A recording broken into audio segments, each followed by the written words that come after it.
our matchup tonight. So, tonight we're going to go ahead and have Integrity Gaming going up against Crossfire Gaming. First game is going to be here on Habitation Station, and we are going to go ahead and get things started as the countdown has begun. Another season. Are you excited? I am really excited.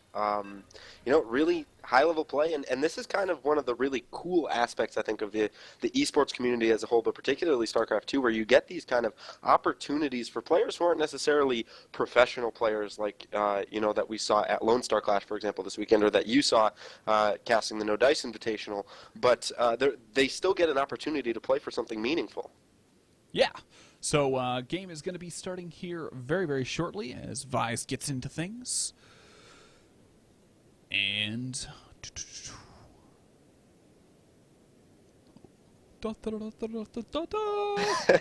Come on.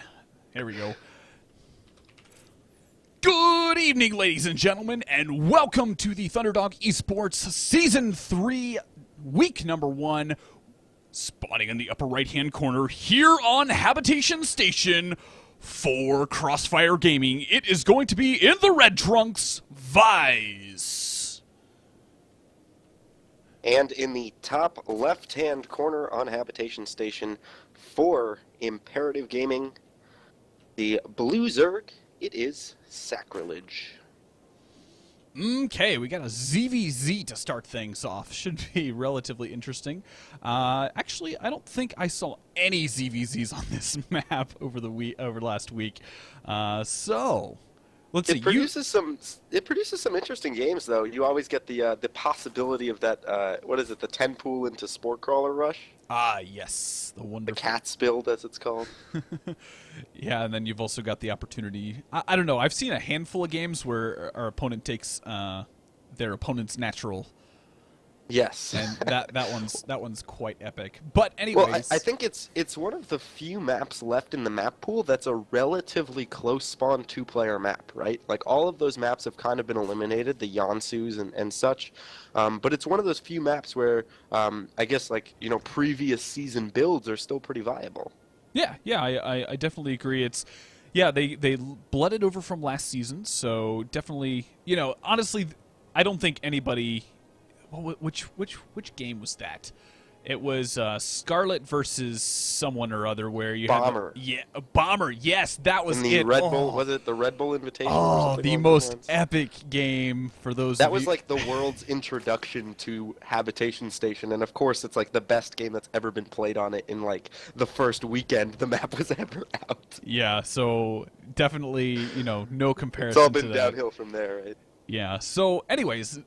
You are a Terran player, if I am correct. I am. So, what are your thoughts on ZVZ? It's not your suit. Right. Well, I mean, short of the Swarm Host versus Swarm Host possibilities, and I don't know about you, but I don't exactly have the capacity to cast 2 hours of Swarm Host versus Swarm Hosts. But short of that, I actually find the matchup pretty interesting. I know Zerg players really, I guess a lot of them don't love the early Lingbane kind of micro battles that you'll end up seeing. I personally really enjoy watching them, especially at a higher level, like we should be seeing today with these two players. Yeah, I mean, we are seeing early gases coming out of both of our players here, which definitely is going to be pretty indicative of relatively quick speed on both sides. Granted, Vies did actually go for a little bit later, actually going straight for the Baneling Nest. That's kind of interesting. That's an interesting decision, just completely. So it's going to be slow lings with Banelings. We'll see if Sacrilege ends up putting down a Baneling Nest as well. He is still mining gas pretty consistently, so there is the Baneling Nest going down.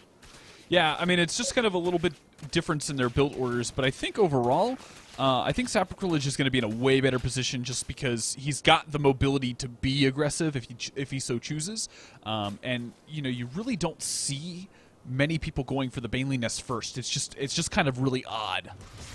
Right, so it was a really interesting kind of scenario where Sacrilege got his expansion first, he got speed first, and he got his Baneling Nest at a timing where it wasn't a huge deal that it was a little bit later because he could still get Banelings out before his opponent would get to his base. So, you know, it's kind of different ways of getting to the same end here, kind of reminiscent of what you would see in a lot of kind of TVT games where once they stabilize, they're both pretty much at the same place, which is what we're seeing right here. But I agree that Sacrilege's was maybe a little bit more streamlined as far as the order of things. Yeah, I totally agree. Now, one thing that we missed talking about is Sacrilege actually did get a couple of lings into the main, so he pretty much knows exactly what's going on.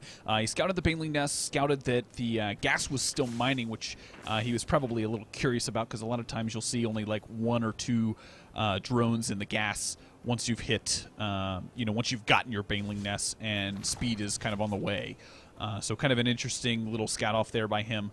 And then we do also have the roach warning going down, so it does look like he's not planning on staying on that Ling Bane style for too terribly long. Going to be going straight into that roaches.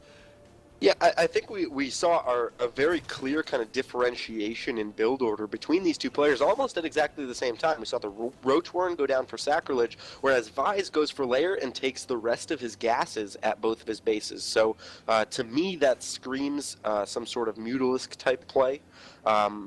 But how is he going to defend this Roach play with the Lair and just some Lings and Banelings? Yeah, I think that's a nice point to make. It's like he's got so much time invested in getting those potentially Mutalisks out that the likelihood of him being able to defend any type of early aggression is definitely going to be completely minimized, because it's like you've got I don't know how many seconds it is. Here we go.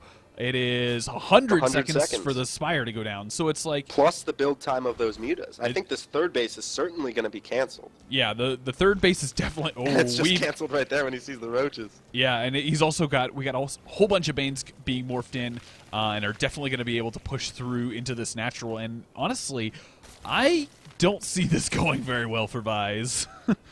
Well, and he just used an inject with his queen, which means he won't have a transfuse for his spine crawler, and he's building more and more. He's got 3 of them that haven't finished, and here come the roaches. Yeah, roaches coming in here, getting a fair amount of damage done. Banelings are coming in, getting some nice shots off. Woo, a really nice Baneling connect there, but it does look like Sacrilege just has barely enough to push through. And yeah, I think that is going to be a nice, very decisive win as Sacrilege just continues on streaming in units. Yeah, and the Spire is still 20 seconds away, so it was a nice plan here for Vies. He just didn't have the time. Yeah, I mean, it's like he would have had the defenses had he had more time to actually get the Mutalisks out, but it's like, you know, you're almost 10 minutes into the game and you're not in a position to do anything, so GG is called. A pretty quick, tidy win by Sacrilege there for Imperative Gaming. Yeah, I gotta say, very, very nice. So let's see. Let me make sure everything is updated and good to go. I think the stream should be good. Awesome. So yeah, we will. Yeah, pretty straightforward game. Nothing too terribly exciting. Just kind of very straight up ZVZ. Nothing. I mean, obviously the weird build coming out of Vies, but other than that, it was pretty straightforward. Just keeping the scouting up and, you know, kind of moving into the mid game. Yeah, no, it was just one of those situations where it almost felt like a build order win. And again, I'm not super familiar with build orders in ZVZ, so I don't know if that is in fact a build order win or if there was maybe some scouting misinformation there for Vies as far as what... you know, he didn't really have many units out, and he was taking a third, and he was going for mutas, and he had no real means to make those units that he needed to defend the push, which were those Mutalisks ultimately. So, you know, it would be interesting to kind of talk to him and say, hey, what made you think you had the time to take your third and go mutas and do all these things and not be worried about roaches? Yeah, so anyways, we will go ahead and get things rolling for game number 2. We'll get that set up. We'll go to a very short break.